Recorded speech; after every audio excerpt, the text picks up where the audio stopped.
ಕೇಂದ್ರದ ವರಿಷ್ಠರು ಗಮನಿಸ್ತಾ ಇದ್ದಾರೆ. ಅದು ನಮ್ಮೆಲ್ಲರ ಕರ್ತವ್ಯ. ನಾವೆಲ್ಲರೂ ಕೂಡ ಒಗ್ಗಟ್ಟಾಗಿ ಒಂದಾಗಿ ಪಕ್ಷವನ್ನ ಬಲಪಡಿಸತಕ್ಕಂಥ ಕೆಲಸ ಮಾಡಬೇಕು ಅನ್ನೋ ಸಂದೇಶವನ್ನ ಸನ್ಮಾನ್ಯ ಯಡಿಯೂರಪ್ಪನವರು ಎಲ್ಲ ಹಿರಿಯರು ಕೂಡ ನೀಡಿದ್ದಾರೆ. ಮತ್ತೆ ರಾಜ್ಯದ ರಾಜಕೀಯ ಪರಿಸ್ಥಿತಿ ಬಗ್ಗೆನೂ ಕೂಡ ನಾವು ಚರ್ಚೆ ಮಾಡಿದ್ದೇವೆ. ಯಾವ ಗ್ಯಾರಂಟಿಗಳನ್ನ ನಂಬಿಕೊಂಡು ಇವತ್ತು ಕಾಂಗ್ರೆಸ್ ಸರ್ಕಾರ ಆಡಳಿತ ಪಕ್ಷ ಇವತ್ತು ಈ ರಾಜ್ಯವನ್ನ ಅಧೋಗತಿಗೆ ತೆಗೆದುಕೊಂಡು ಹೋಗ್ತಾ ಇದ್ದಾರೆ. ರಾಜ್ಯದಲ್ಲಿ ಅಭಿವೃದ್ಧಿ ಶೂನ್ಯ. ಇವತ್ತು ಬಾಣಂತಿಯರ ಸಾವಿನ ಪ್ರಕರಣ ಇರ್ಬೋದು, ನವಜಾತ ಶಿಶುಗಳ ಒಂದು ಮರಣ ಒಂದ್ ಕಡೆ ಸರಣಿ ಮರಣ ಹೊಂದ್ತಾ ಇರ್ತಕ್ಕಂಥದ್ದು, ಭ್ರಷ್ಟಾಚಾರ, ಆತ್ಮಹತ್ಯೆ ಪ್ರಕರಣಗಳು, ಒಟ್ಟಾರೆಯಾಗಿ ಸರ್ಕಾರದ ಬಗ್ಗೆ ರಾಜ್ಯದ ಜನ ಇವತ್ತು ಬೇಸತ್ತಿದ್ದಾರೆ. ಆಡಳಿತ ಪಕ್ಷದ ಶಾಸಕರು ಕೂಡ ಮುಖ್ಯಮಂತ್ರಿಗಳ ಬಗ್ಗೆ, ಆಡಳಿತ ಪಕ್ಷದ ಬಗ್ಗೆ ಅವರೇ ಬೇಸತ್ತಿದ್ದಾರೆ. ಹಾಗಾಗಿ ಎಲ್ಲವನ್ನೂ ಕೂಡ ಅರ್ಥ ಮಾಡ್ಕೊಂಡು ನಾವೆಲ್ಲರೂ ಕೂಡ ಒಗ್ಗಟ್ಟಾಗಿ ಹೋಗ್ಬೇಕು ಅನ್ನುವ ಸಂದೇಶವನ್ನ ಇವತ್ತಿನ ಸಭೆಯಲ್ಲಿ ಎಲ್ಲ ಹಿರಿಯರು ಕೂಡ ನೀಡಿದ್ದಾರೆ. ಎಲ್ಲ ಒಂದ್ ಕಡೆ ಬಲ ಪ್ರದರ್ಶನ ಮಾಡ್ತಾ ಇದ್ದಾರೆ ಅನ್ನುವಂತಹ ವಿಚಾರ ಮುನ್ನೆಲೆ ಬಂದಿದೆ ಈ ಸಭೆ ಮೂಲಕ. ಯಾಕೋ ಪ್ರಶ್ನೆ ಇನ್ನೂ ಬಂದಿಲ್ಲ ಅಂತ ನಾನು ಕಾಯ್ತಾ ಇದ್ದೆ.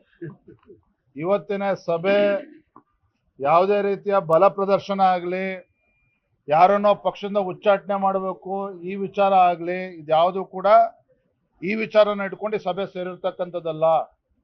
ಪಕ್ಷವನ್ನ ಹೇಗೆ ಸರಿಪಡಿಸ್ಬೇಕು ಅಂತಕ್ಕನ್ನ ಅನ್ನುವ ಕರ್ತವ್ಯ ರಾಜ್ಯದ ಅಧ್ಯಕ್ಷನಾಗಿ ನಂದು ಕೂಡ ಇದೆ. ಪಕ್ಷದ ಹಿರಿಯರು ವರಿಷ್ಠರು ಕೂಡ ಇದ್ರ ಬಗ್ಗೆ ನಮಗೆ ಮಾರ್ಗದರ್ಶನ ನೀಡುತ್ತಾರೆ. ಆದ್ರೆ ಇವತ್ತಿನ ಸಭೆ ಇವೆಲ್ಲವನ್ನು ಕೂಡ ಬದಿಗಿಟ್ಟು ಪಕ್ಷವನ್ನ ಬಲಪಡಿಸ್ತಕ್ಕಂಥ ನಿಟ್ಟಿನಲ್ಲಿ ಎಲ್ಲರನ್ನೂ ಕೂಡ ಜೊತೆಲಿ ತೆಗೆದುಕೊಂಡು ಹೋಗ್ಬೇಕು, ಈ ನಿಟ್ಟಿನಲ್ಲಿ ಸಭೆಯನ್ನ ಮಾಡಿದ್ದೆ. ಕೇಂದ್ರದ ವರಿಷ್ಠರು ಗಮನಿಸ್ತಾ ಇದ್ದಾರೆ. ಅದು ನಮ್ಮೆಲ್ಲರ ಕರ್ತವ್ಯ. ನಾವೆಲ್ಲರೂ ಕೂಡ ಒಗ್ಗಟ್ಟಾಗಿ ಒಂದಾಗಿ ಪಕ್ಷವನ್ನ ಬಲಪಡಿಸತಕ್ಕಂಥ ಕೆಲಸ ಮಾಡಬೇಕು ಅನ್ನೋ ಸಂದೇಶವನ್ನ ಸನ್ಮಾನ್ಯ ಯಡಿಯೂರಪ್ಪನವರು ಎಲ್ಲ ಹಿರಿಯರು ಕೂಡ ನೀಡಿದ್ದಾರೆ. ಮತ್ತೆ ರಾಜ್ಯದ ರಾಜಕೀಯ ಪರಿಸ್ಥಿತಿ ಬಗ್ಗೆನೂ ಕೂಡ ನಾವು ಚರ್ಚೆ ಮಾಡಿದ್ದೇವೆ. ಯಾವ ಗ್ಯಾರಂಟಿಗಳನ್ನ ನಂಬಿಕೊಂಡು ಇವತ್ತು ಕಾಂಗ್ರೆಸ್ ಸರ್ಕಾರ ಆಡಳಿತ ಪಕ್ಷ ಇವತ್ತು ಈ ರಾಜ್ಯವನ್ನ ಅಧೋಗತಿಗೆ ತೆಗೆದುಕೊಂಡು ಹೋಗ್ತಾ ಇದ್ದಾರೆ. ರಾಜ್ಯದಲ್ಲಿ ಅಭಿವೃದ್ಧಿ ಶೂನ್ಯ. ಇವತ್ತು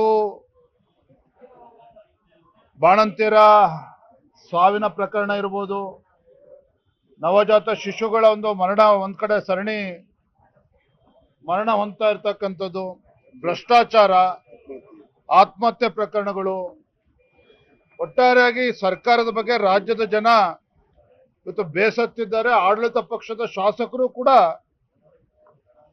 ಮುಖ್ಯಮಂತ್ರಿಗಳ ಬಗ್ಗೆ, ಆಡಳಿತ ಪಕ್ಷದ ಬಗ್ಗೆ ಅವರೇ ಬೇಸತ್ತಿದ್ದಾರೆ. ಹಾಗಾಗಿ ಎಲ್ಲವನ್ನೂ ಕೂಡ ಅರ್ಥ ಮಾಡ್ಕೊಂಡು ನಾವೆಲ್ಲರೂ ಕೂಡ ಒಗ್ಗಟ್ಟಾಗಿ ಹೋಗ್ಬೇಕು ಅನ್ನುವ ಸಂದೇಶವನ್ನ ಇವತ್ತಿನ ಸಭೆಯಲ್ಲಿ ಎಲ್ಲ ಹಿರಿಯರು ಕೂಡ ನೀಡಿದ್ದಾರೆ. ಎಲ್ಲ ಒಂದ್ ಕಡೆ ಬಲ ಪ್ರದರ್ಶನ ಮಾಡ್ತಾ ಇದ್ದಾರೆ ಅನ್ನುವಂತಹ ವಿಚಾರ ಮುನ್ನೆಲೆ ಬಂದಿದೆ ಈ ಸಭೆ ಮೂಲಕ. ಯಾಕೋ ಪ್ರಶ್ನೆ ಇನ್ನೂ ಬಂದಿಲ್ಲ ಅಂತ ನಾನು ಕಾಯ್ತಾ ಇದ್ದೆ. ಇವತ್ತಿನ ಸಭೆ ಯಾವುದೇ ರೀತಿಯ ಬಲ ಪ್ರದರ್ಶನ ಆಗಲಿ, ಯಾರನ್ನೋ ಪಕ್ಷದಿಂದ ಉಚ್ಚಾಟನೆ ಮಾಡಬೇಕು ಈ ವಿಚಾರ ಆಗಲಿ, ಇದ್ಯಾವುದು ಕೂಡ ಈ ವಿಚಾರನ ಇಟ್ಕೊಂಡು ಸಭೆ ಸೇರಿರ್ತಕ್ಕಂಥದ್ದಲ್ಲ. ಪಕ್ಷವನ್ನ ಹೇಗೆ ಸರಿಪಡಿಸ್ಬೇಕು ಅಂತಕ್ಕನ್ನ ಅನ್ನುವ ಕರ್ತವ್ಯ ರಾಜ್ಯದ ಅಧ್ಯಕ್ಷನಾಗಿ ನಂದು ಕೂಡ ಇದೆ. ಪಕ್ಷದ ಹಿರಿಯರು ವರಿಷ್ಠರು ಕೂಡ ಇದ್ರ ಬಗ್ಗೆ ನಮಗೆ ಮಾರ್ಗದರ್ಶನ ನೀಡುತ್ತಾರೆ.